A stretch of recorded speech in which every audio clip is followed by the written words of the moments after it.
Commitment బాగా ఉండే cadre ఏ రాజకీయ పార్టీ కన్నా ఉందా అంటే అది మొదటి స్థానంలో తెలుగుదేశం పార్టీ ఉంటుంది. దాంట్లో అనుమానం లేదు.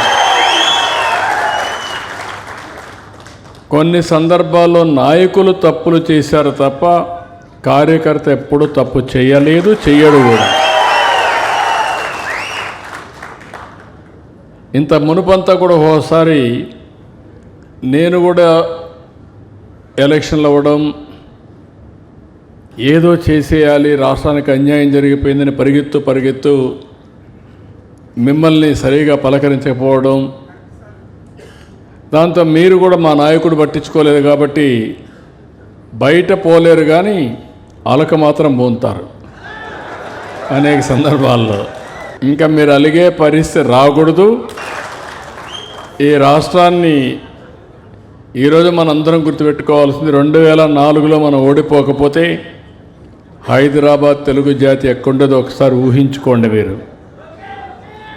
2019లో మనం ఓడిపోకపోయి ఉంటే జరిగిన నష్టాన్ని ఈ పార్టీకి ఏ విధంగా పూడ్చేవాడో మనం గుర్తుపెట్టుకోవాలి.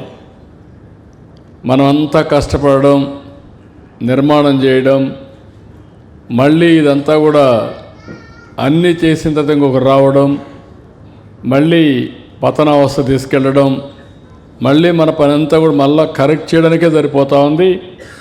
ఇంకా కరెక్షన్స్ లేదు. నిరంతరం ముందుకు తీసేపోయే కార్యక్రమానికి మనందరం శ్రీకారం చుట్టాల్సిన అవసరం ఉంది, బాధ్యత ఉంది. రెండోది ఆర్గనైజేషన్. ఏ పార్టీకి లేనటువంటి ఆర్గనైజేషన్ మనకుంది. ఇటీవల క్యూబ్స్ కూడా తీసుకొచ్చాం. కార్యకర్తలంతా ట్రైనింగ్ అయ్యారు, చాలా పర్ఫెక్ట్గా ఉంటారు. ఇటీవల క్యూబ్స్ కూడా తీసుకొచ్చి ఎన్నికల్లో దాన్ని ఏ విధంగా ముందుకు తీసుకుపోవాలనో నెక్స్ట్ జరిగే ఎన్నికలకు ఇప్పటి నుంచే పని చేసుకోవడం. ఎన్నికలప్పుడే పనిచేస్తే లాభం లేదు, ఇప్పటి నుంచే పనిచేయాలి. ఇప్పుడు మీరు అందరూ ఉన్నారు. ఎన్నికల ముందు నేను కొన్ని క్యాంపెయిన్స్ మీకు చెప్పాను. ఆ క్యాంపెయిన్స్ అని మీరు చూస్తే చాలా ఎఫెక్టివ్గా చేశారు. సూపర్ 6 ఇంటింటికి తీసుకుపోమంటే ఈరోజు ప్రతి ఒక్కరిలో చైతన్యం తీసుకొచ్చింది ఇక్కడ ఉండే నాయకత్వమే. దాంట్లో ఏమాత్రం అనుమానం లేదు. అదే సమయంలో సంక్షేమ కార్యక్రమాలు, అభివృద్ధి కార్యక్రమాలు, సుపరిపాలన ఏం చెప్పాలి అన్నీ చెప్పాం. మీరు అవన్నీ తీసుకుపోయి చెప్పారు.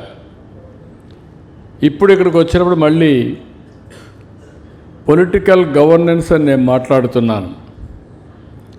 ఎన్నికల్లో మీరు హామీలు ఇచ్చారు, నేను మీకు చెప్పాను, ఎలక్షన్ మేనిఫెస్టో ఇచ్చాం. ఇప్పుడు ఆ హామీల్ని నెరవేర్చే సందర్భంలో మళ్ళీ మీరే ముందుండాలి. ఈరోజు పెన్షన్ ఇస్తున్నాం. నేను ప్రతి ఒక్క నెల మొదటి తారీఖున పేదల సేవలో పెట్టాను. ఎందుకు పెట్టానంటే దగ్గర 1,70,000 కోట్ల రూపాయలు మనం ఒక్క పెన్షన్లో ఖర్చు పెట్టబోతున్నాం. నేను చాలాసార్లు చెప్పాను, మనలో 1/4 కూడా పెన్షన్స్కి ఇవ్వడం లేదు ఏ రాష్ట్రం కూడా.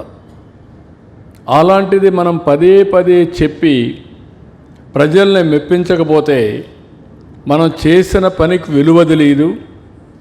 మనం చూపించిన చొరవకు కూడా ఒక అవగాహన ఉండదు. ఇక్కడ మీరు గుర్తుపెట్టుకోవాల్సింది, ఓటేసేది మాత్రం ప్రజలు మన డబ్బులు చూసి ఓటేయరు. మొన్న కూడా మన డబ్బులు చూసి ఓటేసింటే అతనికి 11 వచ్చేటి కాదు. ప్రజలు వేసేది నచ్చిన పార్టీకి ఓటేస్తారు, స్వేచ్ఛగా ఓటేస్తారు. అది వాళ్ళ భవిష్యత్తు కోసం ఓటేస్తారు. నిన్న నేను చెప్పాను, ప్రభుత్వం చేసే ప్రతి ఒక్క అభివృద్ధిలో మీరు భాగస్వాములు కావాలి, సంక్షేమంలో భాగస్వాములు కావాలి. ఒక అభివృద్ధి అంటే ఎమ్మెల్యే ఒకరే కాదు, నిజమైన కార్యకర్తలంతా భాగస్వాములు అయితే అప్పుడే ప్రజలు ఎప్పుడూ శాశ్వతంగా మనతో ఉంటారు. రెండోది, ఇక్కడికి వచ్చినప్పుడు రాజకీయాల్లో స్ట్రాటజీస్ చాలా ముఖ్యం. పనులు చేయడం ఒక యాంగిల్, ఆ స్ట్రాటజీస్ కూడా అవలంబించడం ఒక యాంగిల్. ఈరోజు ఇక్కడ ఉంది మొన్నటి జిల్లా పార్టీ అధ్యక్షుడిగా ఉండి బాగా కష్టపడిన ఆంజనేయులు గారు. ఆ రోజు మనం సీట్ ఇవ్వలేకపోయాం, దాన్ని కాంపన్సేట్ చేసుకుంటూ పార్టీ కోసం త్యాగం చేశాడు కాబట్టి ఇప్పుడు ఆప్కా చైర్మన్నే చేసి మనం ముందు తీసుకునే పరిస్థితికి వచ్చాం. దగ్గర మనకు ఒక 30 నియోజకవర్గాల్లో 21, ఒక 10, 31 నియోజకవర్గాల్లో మన అభ్యర్థులు లేరు. ఈ 31 నియోజకవర్గాల్లో ఇన్ఛార్జీలు పెట్టుకొని వాళ్ళ ద్వారా మీకు పనులు చేయడానికి, వాళ్ళకు కూడా శక్తినివ్వడానికి ఎక్కడెక్కడ అకామిడేట్ చేస్తున్నాం. రెండోది, కొన్ని నియోజకవర్గాల్లో జనసేన ఉన్నప్పుడు, మనం ఇక్కడ అధికారం లేనప్పుడు వాళ్ళుంటే మన వాళ్ళు మనం కాపాడుకోవడం. వాళ్ళు ఎమ్మెల్యేలుగా లేకుండా కొంతమంది కార్యకర్తలు ఉంటే ఆ జనాభా దామాషా ప్రకారం, వాళ్ళ పాపులారిటీ ప్రకారం బ్యాలెన్స్ చేయడం. ఎందుకు ఈ ఎక్సర్సైజ్ చేస్తున్నామంటే, మొన్న జరిగిన ఎలక్షన్లో ఓట్లు వచ్చాయి, మనకు 57% వచ్చాయి. అందుకని దీన్ని సిస్టమేటిక్గా తీసుకుపోవడం కోసం మనం ఈ ఎక్సర్సైజ్ చేస్తున్నాం. ఇంకొక పక్క నేను మిమ్మల్ని అందరినీ కోరుతున్నా, ఒక పక్క అధికార యంత్రాంగంలో భాగస్వాములు చేయడానికి ఏమేం చేయాలో అవన్నీ చేస్తున్నాయి. ఇంకొక పక్క నేను శాశ్వతంగా కూడా ఆలోచించేది, ఇప్పుడు ఉదాహరణకు ఒక ఎగ్జాంపుల్, ఒకప్పుడు నేను ఒక ఫ్యామిలీకి ఒక ఐటీ ప్రొఫెషనల్ ఉండాలని చెప్పాను. దాంతో జనరల్ పబ్లిక్ బాగా చదివించారు, మనవాళ్ళు కూడా బాగా చదివించారు. కంపేర్ టు జనరల్ పబ్లిక్ మనవాళ్ళు కొంచెం ఎక్కువ చదివించారు. దాంతో హైయెస్ట్ పర్ క్యాపిటా ఇన్కమ్ ప్రపంచం అంతా ఎవరంటే చిరునామాగా తెలుగు వాళ్ళు తయారయ్యారు. అందులో మన పార్టీ పరపతి పెరిగింది, మన వాళ్ళు ఎక్కువ వచ్చే అవకాశం వచ్చింది. ఇప్పుడు నేను చెప్పేది 1 ఫ్యామిలీ 1 ఆంట్రప్రెన్యూర్. అనేక మార్గాలు, మీలో కూడా ఒక ఆలోచన విధానం మారాలి. ఎవరైనా యంగ్స్టర్స్ ఉంటే, మీరు ఒరిజినల్గా అందరం కూడా పారిశ్రామికవేత్తలుగా పుట్టాం. పారిశ్రామికవేత్తలు శాశ్వతంగా కూడా ఉండరు. మన కళ్ళ ముందనే తణుకుంది ఒకప్పుడు, ఇప్పుడు ఆ ప్రగతి లేదు కదా. అట్లా ఒక్కొక్క జనరేషన్లో కొంతమంది ఆ డైరెక్షన్లోకి వస్తే ఆకాశమే అద్దుగా ముందుకు పోయే అవకాశాలు వస్తూ ఉంటాయి. అందుకే నేనేం చేశానంటే, ఈసారి రైతులు ఉన్నారు, మీరంతా పామాయిల్ వేస్తున్నారు, లేకపోతే కోకో పెడుతున్నారు, అంటే వేరియస్ పంటలు ఉన్నాయి. ఫార్మర్స్ ప్రొడ్యూసర్స్ ఆర్గనైజేషన్స్ ఎంఎస్ఎంఈలు పెట్టుకోవచ్చు. మీరు మధ్యవర్తి ఉండడు, మీరే ఫ్యాక్టరీకి నేరుగా టచ్లో పెట్టుకుంటే మీరే అవన్నీ ఆర్గనైజ్ చేసుకొని ఇచ్చేస్తారు. ఇప్పుడు ఎంఎస్ఎంఈలు పెట్టుకుంటే నేను టెక్నాలజీ కూడా మీకు ఇవ్వగలిగితే, కోకో బేస్ చేసుకొని మీరు చాక్లెట్స్ కానీ ఇవి మీరే తయారు చేసే పరిస్థితి వస్తుంది. మొన్న నేను చూశాను ఒక best example, 3C CCC, cocoa, coffee, coconut, ఈ 3తో కలిపి కాఫీ తయారు చేస్తున్నారు, చాక్లెట్స్ తయారు చేస్తున్నారు, ఐస్ క్రీమ్స్ తయారు చేస్తున్నారు, ఫుడ్ తయారు చేసే పరిస్థితికి వచ్చేసారు.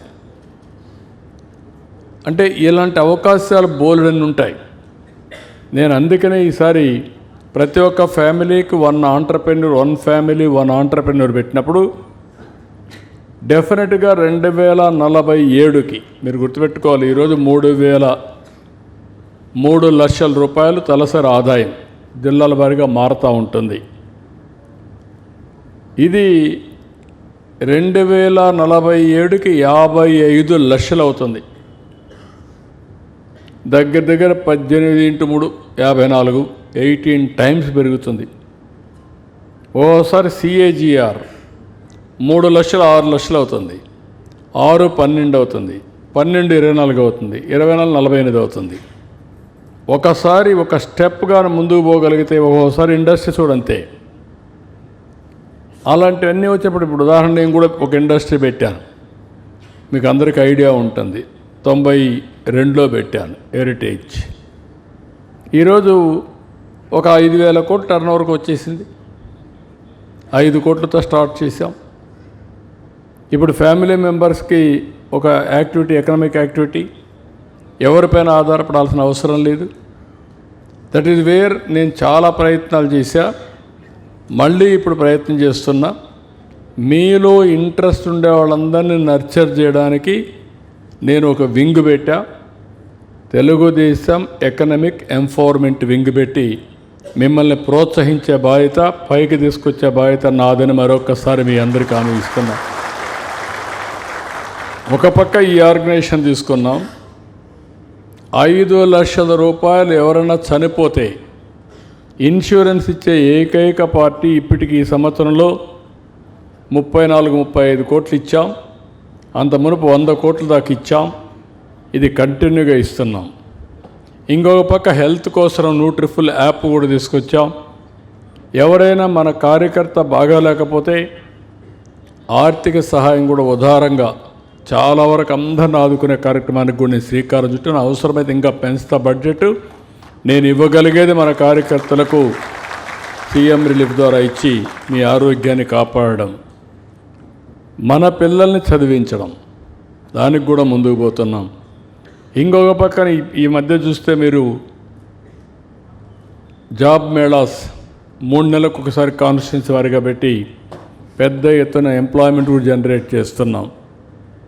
ఇప్పుడు ఇవన్నీ కూడా నేను చూసినప్పుడు ఐఎమ్ వెరీ హ్యాపీ. ఈరోజు కూడా మీరు చూశారు మీటింగ్లో, మీరు ఎంత ఉత్సాహంగా ఉన్నారో పబ్లిక్ కూడా అదే ఉత్సాహంగా ఉన్నారు. వాళ్ళు ఉత్సాహంగా ఉంటే మీరు ఉత్సాహంగా ఉంటారు, దాంట్లో అనుమానం లేదు. వాళ్ళు డల్ అయితే మీరు కూడా డల్ అయిపోతారు. చాలా ఎన్నికలు నేను చూశాను, ఒకసారి ప్రజలు బాగా ఉత్సాహంగా ఉంటే మీరు ఎక్కడ లేనటువంటి టానిక్ ఎనర్జీ వస్తుంది మీకు. వాళ్ళు డల్గా ఉంటే మీరు నీరుగారిపోతారు. ఇది హ్యూమన్ సైకాలజీ. కానీ దీన్ని జరగాలంటే నిరంతరం మనం పనిచేయాల్సిన అవసరం ఉంది. నేను వారానికి 2 గంటలు 3 గంటలు డేటా అనలిటిక్స్కి వెళ్తున్నా. కార్యకర్తలందరూ ఏమేం చేస్తున్నారు, ఏ నియోజకవర్గంలో ఎక్కడున్నాం. ఆంజనేయులు గారు ప్రాతినిధ్యం వహించే ఉంగుటూరు నియోజకవర్గం తెలుగుదేశం పార్టీ ఈరోజు ఎక్కడుందో లేటెస్ట్ ఇన్ఫర్మేషన్ తెప్పించుకుంటున్నాం. ఒక ఇన్ఫర్మేషన్ కాదు, వారానికి ఒకసారి గవర్నమెంట్లో కూర్చున్న 3 గంటలు. ఈరోజు మండే కూర్చోవాలి, కూర్చోలేకపోయారు. రేపు మధ్యాహ్నం 3 గంటలు కూర్చుంటాను. ఈరోజు పెన్షన్ ఇచ్చాం. పార్టీ నుంచి నాకు సాయంత్రానికి సమాచారం వస్తుంది ఎవరెవరు పెన్షన్ ఇచ్చే కార్యక్రమానికి పోయారని. గవర్నమెంట్లో నాకు డేటా వచ్చేస్తుంది. ఈ పెన్షను ఏ టైంలో ఎక్కడ ఎవరికి ఇచ్చారు, ఒకటి అది టెక్నాలజీ ఆడిటింగ్. రెండోది గవర్నమెంట్లో మళ్ళా ఐవీఆర్ఎస్ పంపించి బిహేవియర్ ఆఫ్ ఎంప్లాయీ, పలాందిక్కడ ఒక ఎంప్లాయీ సరిగా చేయకపోతే ఎందుకు సరిగా ప్రవర్తించలేదు కూడా ఇన్ఫర్మేషన్ వస్తుంది. ఎవరన్నా చిల్లర అడిగితే కూడా అది కూడా వచ్చేస్తుంది. అంటే ఎక్కడికక్కడ ప్రతి ఒక్కరిని అసెస్ చేసుకొని నేను ఎక్కడ ఇన్వాల్వ్ కావాలనో అక్కడ ఇన్వాల్వ్ అవుతాను. నాకు కావాల్సింది పార్టీని ఎప్పుడు కూడా మీరు శాశ్వతం, నేను శాశ్వతం. అధికార యంత్రాంగం అధికారం ఉంటే వస్తారు, అధికారం లేకపోతే వాళ్ళ బాధ్యత వాళ్ళు చేస్తారు. కానీ మీరు గుర్తుపెట్టుకోవాల్సింది మీ స్థాయిల్లో పార్టీని మీరు కాపాడే బాధ్యత మీది. మిమ్మల్ని అన్ని విధాలా పైకి తీసుకొచ్చే బాధ్యత నాది, దానికి హామీ ఇస్తున్నా. ఈసారి నామినేషన్స్ 90% వేసేసాం. సింగిల్ విండో దగ్గర నుంచి, సాగునీటి సంఘాల దగ్గర నుంచి, ట్రస్ట్ బోర్డుల దగ్గర నుంచి, కార్పొరేషన్ దగ్గర నుంచి అన్నీ వేసుకుంటూ వస్తున్నాం. ఇంకా కొద్దిగా ఉన్నాయి, అవి కూడా ఫిలప్ చేస్తాం. రెండోది వెల్ఫేర్ కూడా ఇస్తాం. మూడోది కమిటీ మీటింగ్ కూడా పెడతాం. రేపటి నుంచి అవి కూడా పెడతాం. మీటింగ్లు కూడా పెట్టి ఆ మీటింగుల ద్వారా మీ అందరికీ ఏమేం చేయాలనో మీరు ఏ పని వచ్చినా ఫైనాన్షియల్ నాన్ ఫైనాన్షియల్ రెండు డివైడ్ చేసి ఎప్పటికప్పుడు నాన్ ఫైనాన్షియల్ 100% కావాలి, ఫైనాన్షియల్ ఉంటే ప్రియారిటీ బేస్లో కావాలి. ఏ పని జరిగినా యూనిట్లో ఉండే మీ ద్వారానే జరగాలి, మీ గ్రామంలో పేరు మీకే రావాలి, అది చేయాలి. ఇలాంటి కాన్స్టిట్యున్సీల్లో బలాబలాలు మన మెజారిటీ ఉన్నప్పటికి కూడా ఇక్కడ జనసేన కూడా ఉంటుంది. వాళ్ళు కూడా మీరు కలుపుకొని ముందుకు పోతే మనం ఇంకా బలోపేతం అవుతాం. అది కూడా మీరు చేయాల్సిన బాధ్యత మీ మీద ఉంది. ఇక్కడ 2024 మనకు వచ్చిన ఓట్లు మీరు చూస్తే 59.6% వచ్చాయి. రాష్ట్ర ఆవరేజ్ 57 అయితే ఇక్కడ 59.6 వచ్చాయి. 24.6% మనకు మెజారిటీ వచ్చింది, అంటే అలయన్స్లో మెజారిటీకి వచ్చింది. ఆల్ వీకర్ సెక్షన్స్ మన ప్రోగ్రామ్స్ చూసిన తర్వాత 100% వాళ్ళంతా మనకు వచ్చే పరిస్థితికి వచ్చారు. ఇది బ్రాడ్గా ఇంకా నాకు చాలా విషయాలు ఉన్నాయి, ఇప్పటికి కూడా మీతో మాట్లాడుతున్నాం. నేను ఒకటే అడుగుతున్నా మిమ్మల్ని అందరినీ, ఇప్పటి నుంచి పార్టీ ఇచ్చే ప్రోగ్రాంలన్నీ మీరు జయప్రదం చేయండి. ఎప్పటికప్పుడు నేను గైడెన్స్ అంతా ఇస్తున్నా. రెండోది, ఇప్పటి నుంచి ట్రైనింగ్ ప్రోగ్రాం కూడా పెట్టుకున్నాం.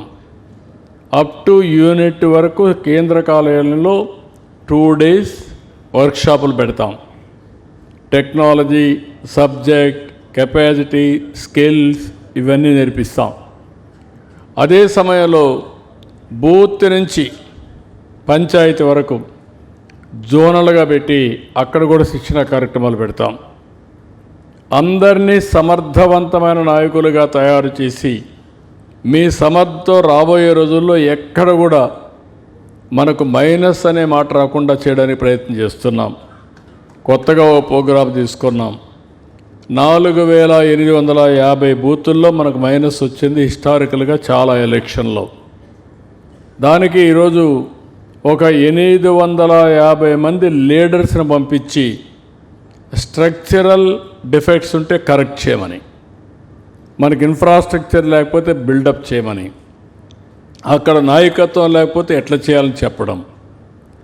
రెండోది, ఏ కారణాల వల్ల అక్కడ మనకు ఓట్లు రాకుండా పోతున్నాయి, మీరు అది కూడా గుర్తుపెట్టుకోవాలి. ఎప్పుడు కూడా ఇప్పుడు నేను వచ్చాను ఇక్కడికి, ఈరోజు అలయన్స్లో మనం పెట్టుకున్నాం. అలయన్స్లో పెట్టుకున్నప్పుడు తెలుగుదేశం పార్టీ కార్యకర్తల్ని హుషారు చేస్తే మొన్న గెలిచిన దానికంటే ఎక్కువ మెజార్టీతో గెలిచే అవకాశం వస్తుంది. అట్లా కాకుండా తెలుగుదేశం పార్టీ నీరు గారిపోతే మెజార్టీ తగ్గిపోతుంది. ఇంకొక పక్క ఎవ్రీ ఓట్ ఈజ్ ఇంపార్టెంట్. ఆ ఓట్ రావాలంటే ఇవన్నీ కూడా చేయాలి. అనునిత్యం రీకాల్ వాల్యూ ఉండాలి. తెలుగుదేశం పార్టీ కార్యకర్త ప్రతి ఒక్క గ్రామంలో ప్రతి ఒక్క ఓటర్ని కలిసే పరిస్థితి వస్తే అదే 45 ఏళ్ళు చేశాం. ఇప్పుడు కూడా మనం ఆ కార్యక్రమం చేస్తే అక్కడ ఓడిపోయే పరిస్థితి రాదు. కార్యక్రమాలు చేసినా మీరు గ్రామాల్లో మాట్లాడకుండా గమ్మునుంటే కొన్ని రోజుల తర్వాత లీడర్షిప్ ఇన్యాక్టివ్ అవుతుంది, ఓటు బ్యాంక్ కనుమరుగవుతుంది, తర్వాత మనం కనుమరుగైపోతాం. ఇక్కడ ఎందుకు ఇది ఉందంటే మనం ఎప్పటికప్పుడు రీస్ట్రక్చరింగ్ చేసుకుంటూనే వస్తున్నాం. ఒక నాయకుడు కానీ ఇదైతే ఇంకొక నాయకుడిని తెస్తున్నాం, ఈయన పోరాడకపోతే ఇంకొకరిని పెట్టి పోరాడుతున్నాం. అందుకే తెలుగుదేశం పార్టీ ఎప్పుడు కూడా చాలా ఎఫెక్టివ్గా ఉంటుంది. దయచేసి మళ్ళీ, ఎందుకంటే ఎక్కువ టైం అయిపోతుంది, నాకు మళ్ళీ భయం వేస్తుంది ఫోటోలు మిస్ అయిపోతామని. నేను ఒకటే మిమ్మల్ని అందరినీ కోరుతున్నా, మళ్ళీ చెప్తున్నా, పార్టీ ఇచ్చిన కార్యక్రమాలు తూచా తప్పకుండా మీరు ప్రయత్నం చేయండి.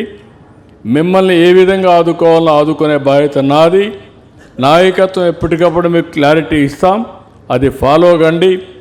శాశ్వతంగా మీరు నేను గౌరవప్రదంగా మనం అనుకున్న పనులు చేసి ప్రజలు కూడా శభాష్ అనే విధంగా సమాజం గౌరవించే విధంగా చేసే బాధ్యత నాదని మరొక్కసారి మీ అందరికీ విజ్ఞప్తి చేస్తూ, ఈ విషయాల్ని లాజికల్గా తీసుకుపోవడం కోసం అందరూ కూడా పనిచేయాల్సిందిగా మరొక్కసారి కోరుకుంటూ, రికమెండేషన్లు ఉండవు, ప్రజలే మీకు రికమెండేషన్లు ఇస్తారు.